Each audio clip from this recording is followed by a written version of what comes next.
Hello दोस्तों, नमस्कार। मैं हूं आयुष और आप देख रहे हैं ऑनलाइन पार्टनर पाठशाला। आज मैं आप लोगों को द्रव्यमान और भार में अंतर बताएंगे। ठीक है, चलिए देखते हैं। सबसे पहले हम लोग देख लेते हैं द्रव्यमान क्या है, जिसको हम अंग्रेजी में मास कहते हैं। ठीक है, ये द्रव्यमान क्या है, एक लाइन में याद रखिए कि जो आप घर में डेली बात करते हैं नाप तौल का, वही ओरिजिनल में वही द्रव्यमान है, जिसको आप गलत बोल के साबित करते हैं कि ये भार है। नहीं, वो भार नहीं, वही द्रव्यमान है। जैसे में देखिए, हम आपको बताते हैं। ये क्या है, ये मान लीजिए एक पत्थर है। क्या है? पत्थर है। और इस पत्थर को लिख देते हैं। ये क्या है? एक पत्थर है। और इस पत्थर को ना आप नापिए, इसको माप कर लीजिए। मान के चलिए कि है सर 100 केजी। कितना का? 100 केजी। अब इसको जब आपको बोलेंगे उठाने के लिए, तो आप क्या बोलिएगा कि सर बहुत भारी है, बहुत भारी है। या आप बोलिएगा सर बहुत ज़्यादा वजन है। यही बोलिएगा कि भारी का मतलब क्या है। आप बोलना चाह रहे हैं कि भार इसका ज़्यादा है, यही बोलना चाह रहे हैं। या आप बोलना चाह रहे हैं कि वजन इसका ज़्यादा है। मगर ये आप नहीं बोल रहे हैं कि सर द्रव्यमान इसका बहुत ज़्यादा है, नहीं बोलते हैं। इसका द्रव्यमान, ये जो आप भारी और वजन का बात कर रहे हैं ना, यही ओरिजिनल में द्रव्यमान है, जो आप इसको नहीं बोलते हैं। अपनी बोलचाल की भाषा में इसको क्या कहते हैं? भारी और वजन। ठीक है, यदि भारी और वजन के जगह आप इसको द्रव्यमान बोल दीजिएगा। एक और चीज है, इसको हम बोले ये लड़का है और इसको बोल दिए कि बाबू रे इसको तुम ठेलो। क्या करो? ठेलो। क्या करो? ठेलो। आप जब इसको ठेलते हैं ना, ये नहीं ठेलाता है। यदि ये लड़का मान के चलिए 10 साल का है और 10 साल का होगा, तो इसका द्रव्यमान कितना हो सकता है? ज़्यादा 30 केजी ले लीजिए। ठीक है, और 30 केजी वजन है। और क्या है, ये बहुत ज़्यादा पतला है, दुबला पतला है। और यह ठेलता है इससे। जब ठेल रहा है तो नहीं ठेला रहा है। तो कारण क्या है जानते हैं? वो कारण है कि इस पत्थर का द्रव्यमान बहुत ज़्यादा है और इस लड़का का द्रव्यमान बहुत कम है। और जब कम है तो और इसी द्रव्यमान के कारण किसी भी वस्तु का जड़त्व निर्धारित होता है। वस्तु का सर द्रव्यमान ज़्यादा होगा, उस वस्तु का जड़त्व भी ज़्यादा होगा। क्यों नहीं ठेला रहा? पता चला? हम कहें कोई वस्तु आपसे नहीं ठेला रहा है, तो आप क्या बोलिएगा? उसका जड़त्व ज़्यादा है, यानी उसका द्रव्यमान ज़्यादा है, इसीलिए नहीं ठेला रहा है। तो एक लाइन में आप याद रखिए कि सर जिस वस्तु को हम भारी और वजन का बात करते हैं, वो ओरिजिनल में क्या है? आपका द्रव्यमान है। चलिए इसका परिभाषा पे हम बात कर लेते हैं थोड़ा सा। देखिए द्रव्यमान का परिभाषा क्या लिखेंगे? किसी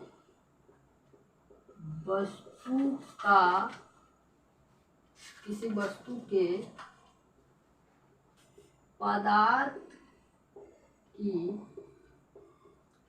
मात्रा के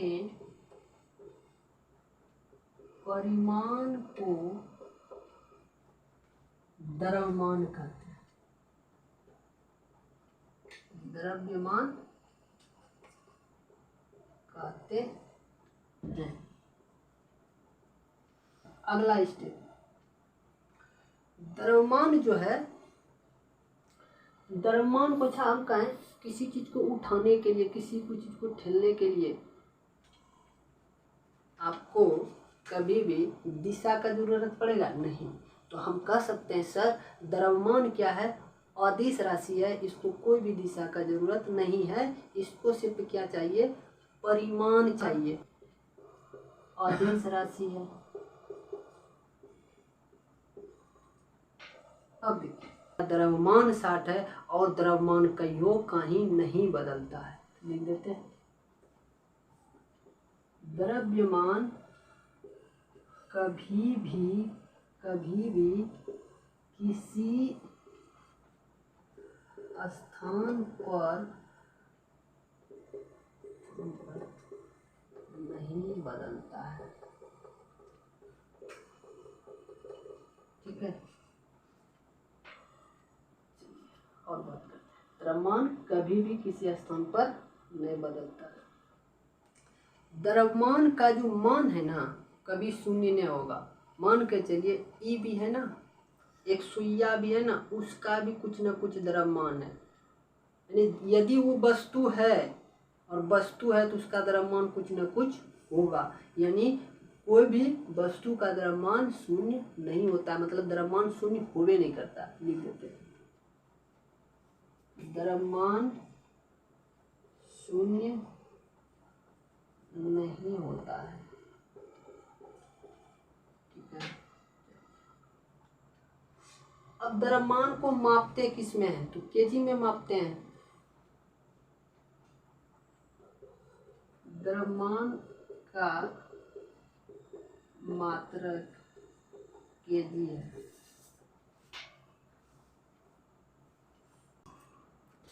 क्या है, द्रव्यमान का मात्रक केजी है। और एक बात और लिख लीजिए आप लोग, द्रव्यमान को जड़त्व, मतलब जड़त्व, द्रव्यमान को जड़त्व भी कहते हैं। ठीक है, तो यदि आप इस 5 पॉइंट को याद कर लेते और समझ जाते हैं तो इससे ज़्यादा द्रव्यमान का कोई पॉइंट बचा ही नहीं।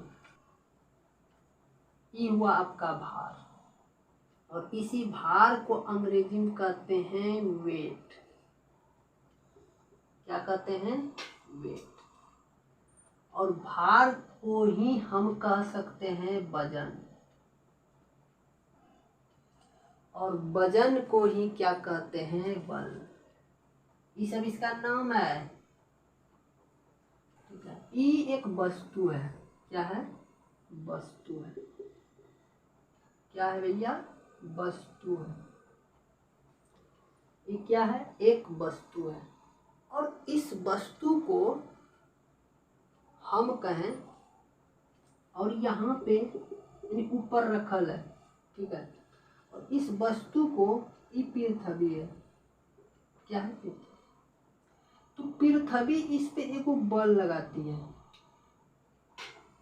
नीचे से एक इसको बल लगाती है। एक बल से इसको खींचना चाहती है, एक बल से इसको क्या करती है, खींचना चाहती है।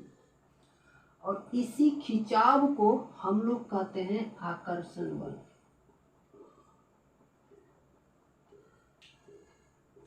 अब आप बताइए कि वस्तु के पास आकर्षण बल है कि पृथ्वी के पास आकर्षण बल है। सुनिएगा, मेरा बात को समझिएगा भाई। तो ये जो वस्तु है इसके पास आकर्षण बल है, और इस आकर्षण बल से इस वस्तु को क्या करता है, खींचना चाहता है। कहाँ पे, तो ये अपने ओर खींचना चाहती है। कौन, वस्तु को पृथ्वी अपने ओर खींचना चाहती है। क्यों खींचती है, क्योंकि इसके पास एक वो बल है जिस बल को हम कहते हैं आकर्षण बल।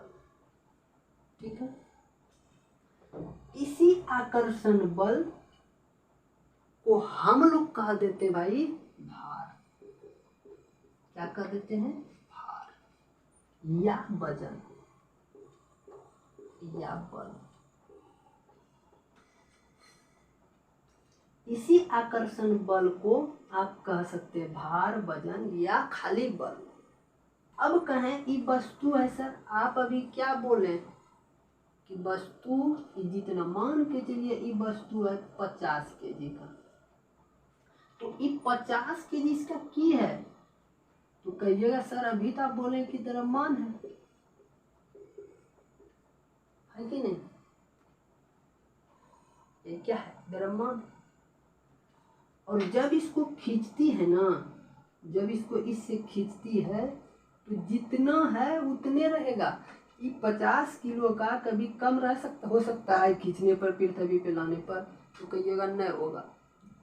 तो कहने का मतलब है कि 50 केजी इसको यहाँ पे यदि रख दें तो 50 केजी का होगा ना, मगर यहाँ पे द्रव्यमान तो समान रहेगा, मगर यहाँ पे भार कुछ और था, यहाँ पे भार कुछ और होगा।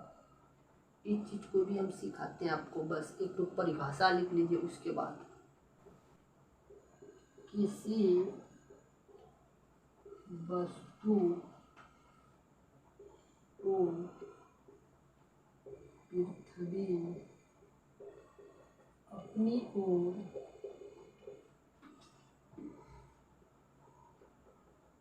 आकर्षण करती है उसे भार कहते हैं। किसी वस्तु को पृथ्वी अपनी ओर आकर्षित करती है तो उसको क्या कहते हैं? भार कहते हैं।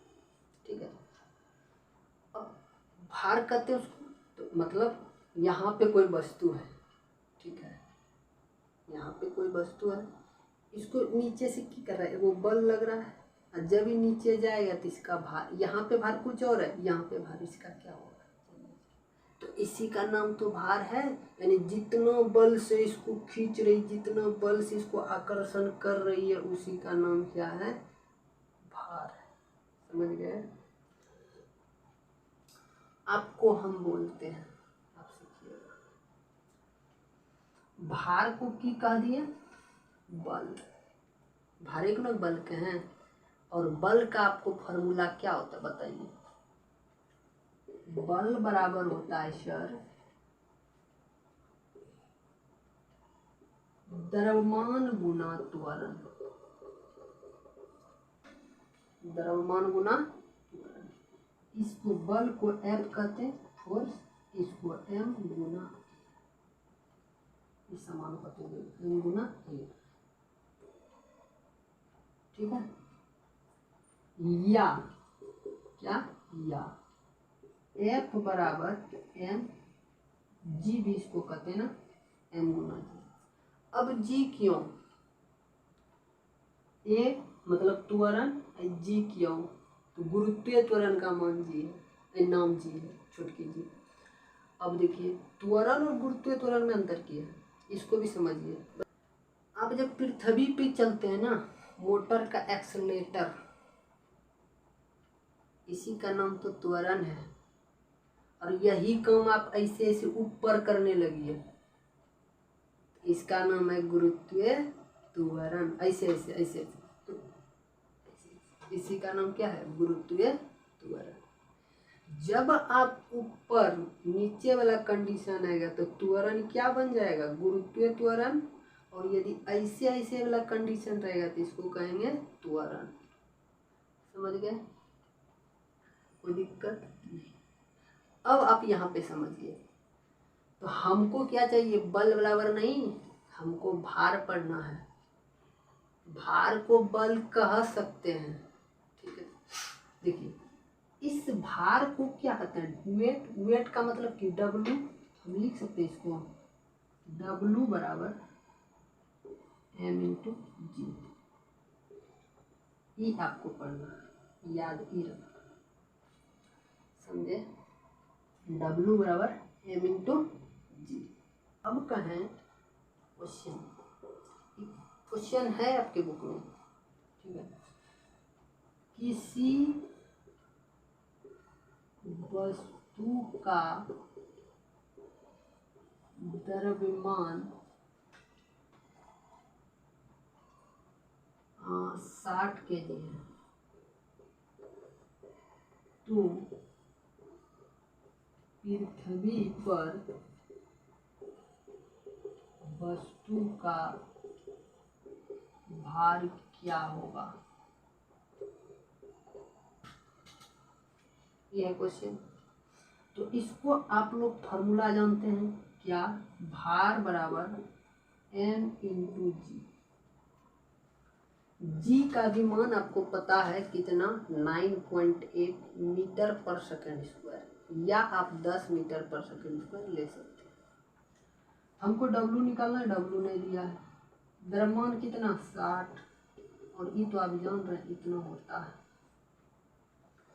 या इसके जगह जब तक आपको ई नहीं बोलता है या ई भी ले सकते हैं, 10 भी ले सकते हैं, तो 10 हम ले लेते हैं क्योंकि यहाँ पे क्वेश्चन में कुछ बोले नहीं हम 10। अब यदि आपको गुना कीजिएगा तो आपका होगा 600 न्यूटन। 600 न्यूटन। तो भार को किस में आप नापते हैं? न्यूटन में। इस सब चीज को हम लिखा देते हैं। तो इस तरह का सवाल आप बना सकते हैं। इजी है ना, बहुत इजी है। तो चलिए हम इसके बारे में और जो पॉइंट इसमें जो पॉइंट निकल के आता है वो सारी चीज कवर करते हैं। भार कैसे लगता है, पृथ्वी कैसे लगता है? तो नीचे से लगाती है, नीचे से ऊपर से ना। तो लिख सकते हैं पृथ्वी द्वारा आकर्षण बल नीचे से लगती है, नीचे से लगती है। अब बताइए, अब बात मामला फंसता है कि भार की है, भार अदिश राशि है कि सदिश राशि है? तो हाँ, नीचे से लग रहा है सर, ऐसे वाला कंडीशन। तो दिशा हुआ ना। हम कहीं जमीन पे कोई चीज रख देते हैं, इसको रख दिए तो इधर से लग रहा है इस पे आकर्षण बल, तो दिशा है इसका ऊपर की दिशा है ना। तो इस दिशा लगता है और इसका परिमाण होता है, तो जिसमें दिशा और परिमाण हो उसको सदिश राशि कहते हैं। तो कहिए या सदिश राशि है,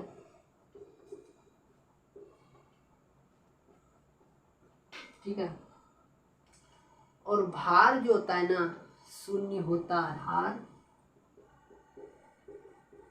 शून्य हो सकता है। वीडियो को लास्ट तक देखना है आपको, हर टॉपिक क्लियर होगा कि जगह बदलने पर भार भी बदलता है, भार फिक्स नहीं रहता, भार जो है फिक्स नहीं रहता। में चंद्रमा पे, अंतरिक्ष में, बृहस्पति पे जी का मान जो है ना, जी का मान घटेगा और बढ़ेगा। जी का मान घटता बढ़ता किसके कारण है? तो त्रिज्या के कारण। यदि आप पृथ्वी का बात करते हैं कि पृथ्वी पर जी का मान क्यों बढ़ता और घटता है, और जी है कौन? छोटकी जी। और छोटकी जी को हम लोग गुरुत्वीय त्वरण कहते हैं। गुरुत्वीय त्वरण का मान बढ़ेगा और घटेगा किसके कारण? तो पृथ्वी की त्रिज्या के कारण। किसके कारण? पृथ्वी की त्रिज्या के कारण। लिखिए भार भिन्न भिन्न स्थान पर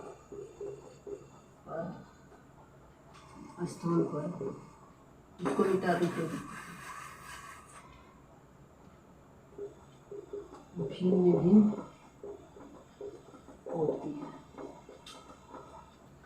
एक चीज और लिख लीजिए, हाँ, भार का ऐसा मात्रक क्या है? इसका ऐसा मात्रक इसको किस में मापते हैं? कहिएगा न्यूटन। देखिए अब कहें यदि, यहाँ पे देखिएगा, यदि जी का मान स्थिर माना जाए तो होगा क्या? तो आप जानते हैं कि W बराबर क्या होता है? mg होता है। यदि जी स्थिर है तो ई तो बदलेगा नहीं, द्रव्यमान कभी नहीं बदलता है, तो बेचारा ऐसे। तो आप कह सकते हैं कि यानी भार W समानुपाती जी। यही चीज अभी आपको हम बता रहे थे कि जी का मान यदि बढ़ जाता है तो भार भी बढ़ेगा, जी का मान यदि घट जाता है तो भार भी घटेगा। समझ गए? अब हम लोग देख लेते हैं थोड़ा सा ई जो क्वेश्चन, यहाँ तक आपको सीखना चाहिए, ठीक है। बताइए ई है, ई कौन है? पृथ्वी है, मतलब ग्लोब माने। तो हम यहाँ से यहाँ तक और यहाँ से हम कहें इसको कह देते हैं ध्रुव, अभी यही चीज़ बताएंगे ध्रुव, और इसको कह देते हैं विषुवत रेखा। ठीक है, और ई आपका क्या है, केंद्र है। पृथ्वी आपका कैसा रहेगा, चपटा है। कैसा, चपटा है। कैसा, चपटा है। चपटा होने के कारण इसकी जो त्रिज्या होती है ऐसे है ना, ऐसे जो चपटा होने के कारण इसका त्रिज्या की होगा, कम होगा। यदि इस ध्रुव का त्रिज्या कम होगा और त्रिज्या यदि कम है तो जी का मान ज़्यादा होगा। हम बोले यानी केंद्र से आपको जितना दूर जाइएगा उतने जी का मान कम होगा, केंद्र का जितना नज़दीक रहिएगा उतने जी का मान ज़्यादा होगा। ठीक है, यानी केंद्र से दूर जाते हैं तो त्रिज्या बढ़ गया तो जी का मान घट गया, बस। तो हम यहाँ पे लिख देते हैं, बोलिए ध्रुव पे क्या होगा भार, तो कहिएगा सर त्रिज्या कम है, त्रिज्या कम होगा तो भार बढ़ेगा। विषुवत रेखा, इसका देखिए त्रिज्या बहुत ज़्यादा है, तो विषुवत रेखा पे आर का मान ज़्यादा है, त्रिज्या ज़्यादा है, तो जी का मान कम होगा तो भार क्या होगा, घटेगा। याद रखिए केंद्र पे कोई त्रिज्या नहीं तो क्या होगा, केंद्र पे भार 0 होगा। हम कहें चंद्रमा पे, आप लोग पढ़े होंगे कि चंद्रमा पे, देखिए चंद्रमा पे कंडीशन है, सीखिएगा। चंद्रमा पे भार कम होता है क्योंकि पृथ्वी का द्रव्यमान बहुत ज़्यादा है, इसीलिए यहाँ पे भार ज़्यादा होता है। द्रव्यमान जिसका ज़्यादा उसी में भार ज़्यादा होगा, उस वही ज़्यादा खींच सकता है। और चंद्रमा पे उसका द्रव्यमान बहुत कम है, यानी कम है, उसका गुरुत्व भार भी क्या होगा, कम होगा। तो कितना होगा, पृथ्वी का 1/6, 1/6। अंतरिक्ष में भाई 0 होगा, याद रखिएगा।